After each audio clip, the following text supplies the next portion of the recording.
멈출 수 없었던 악마의 삶을 멈춰주셔서 정말 감사합니다. 지난해 온 국민을 경악해 했던 N번방 사건이 또다시 발생했습니다. 한 가지 다른 점이 있다면 이번 피해자들은 남성이라는 겁니다. 제2의 조주빈이라 불리우던 남자 N번방 사건의 피의자. SNS상에서 자신을 철저히 여성으로 둔갑시켰던 그의 실체는 29살 남성 김영준이었습니다. 8년 가까운 범행 기간, 1000명이 넘는 남성들이 그의 사기극에 속아 넘어갔습니다.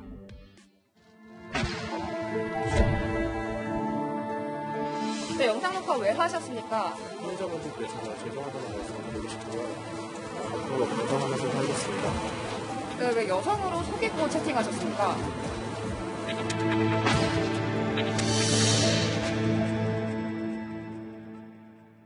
네, 피해 남성이 드러난 것만 1,300명입니다. 어떻게 이런 일이 가능했을까요? 네, 지난달에 제2의 N번방 사건이라는 청와대 국민청원이 올라왔을 때만 해도 범인이 여성일 것이라는 추측이 그렇죠, 나왔습니다. 예. 하지만 잡고 보니 범인은 29살 남성 김영준이었습니다. 2013년 11월부터 최근까지 범행 기간만 7년 7개월인데 랜덤 채팅 앱에 여성 사진을 올린 뒤에 연락 오는 남성들과 채팅을 하다가 영상통화를 하고 싶다고 말합니다.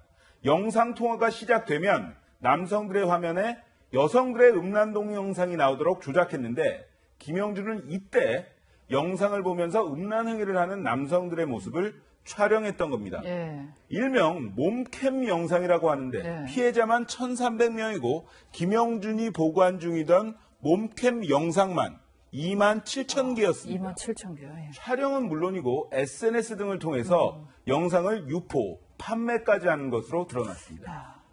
정말 영상을 보면은 자극적인 장면들이 여러 개 있다고 하는데요. 어떤 식으로 이런 걸 찍었을까요? 네, 김영준은 여성들의 음란 동영상 속 여성들이 말을 하는 장면에서 네. 여성들의 입모양과 비슷하게 이야기를 합니다. 어떤 대화가 오갔는지 피해 남성의 증언을 들어봤습니다. 카메라 구도를 굉장히 강요를 했다. 예를 들면 역광 같은 거에 굉장히 민감하고 카메라를 최대한 잘 보이게 설치를 하라고 하면서 보여달라. 그러니까 이런 식의 좀 엽기적인 행동들을 지시를 했거든요. 그러니까 화면에 나온 여자는 자기가 아니고 목소리만 맞춰서 얘기를 했다는 건데 사실 목소리도 남자잖아요. 근데 어떻게 여자라고 생각했을까요? 네, 음성 변조 프로그램을 이용해서 네. 여성인 것처럼 목소리를 변환했던 겁니다. 또 다른 피해 남성 이렇게 얘기했습니다. 피해자들마다 그 범인이 보내준 영상이 이제 다 다르더라고요. 수만 개의 영상들을 각자 상황에 따라 내보내면서 입모양을 다 따라하는 연습을 했었던 것 같아요. 그래서 이제 대부분의 피해자분들이 이걸 알아채지 못하고 그러니까 피해자 수에 놀라고 영상 건수에 놀라게 됐는데 범행 기간도 놀랐습니다. 8년 가까이 됐는데 이제서야 이제 국민청원을 통해서 알려진 거거든요. 피해자들이 왜 지금까지 신고를 안 했을까요? 네, 전문가들은 김영준이 같은 남성들의 심리를 교묘히 이용했다고 분석을 했습니다. 예.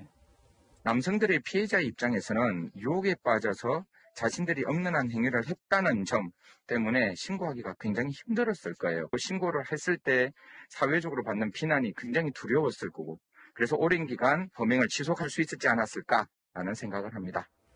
네, 특히나 피해 남성 중 39명은 예. 아동과 청소년들이었습니다.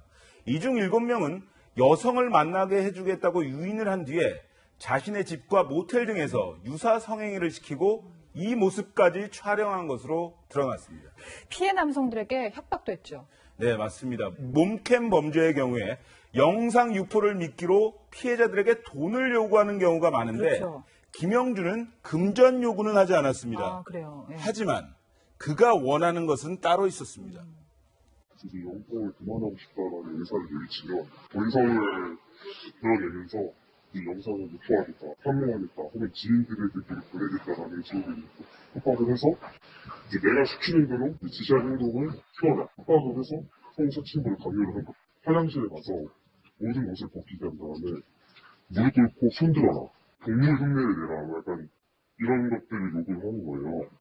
네, 경찰은 이 같은 성착취물 영상을 판매해서 벌어들인 수익에 대해서도 조사하고 있습니다. 영상 촬영부터 유포, 판매 등 범행의 종류만도 다양하기 때문에 공범의 존재 가능성도 제기가 됐는데 네. 김영준은 극구 부인하고 있는 상황입니다. 지금 혼자 하신 겁니까? 공범 있습니까? 저 혼자 있습니다. 현재 김영준에게 적용된 혐의만 5가지입니다. 특히 아동 성착취물 제작 혐의의 경우에 징역 5년에서 최대 무기징역까지 선고를 할 수 있거든요. 네. 경찰은 형량을 줄이기 위해서 김영준이 단독 범행을 주장하고 있을 가능성도 배제하지 않고 있습니다. 박사방 사건 피의자 조주빈의 경우에 네. 범죄단체 조직죄가 인정이 돼서 1심에서 징역 45년, 2심에서 징역 42년을 선고받았습니다. 이런 범죄의 경우는 조직적으로 행했을 경우에 형량이 더 무거워지는 거군요. 사건을 보다 최석호 기자였습니다.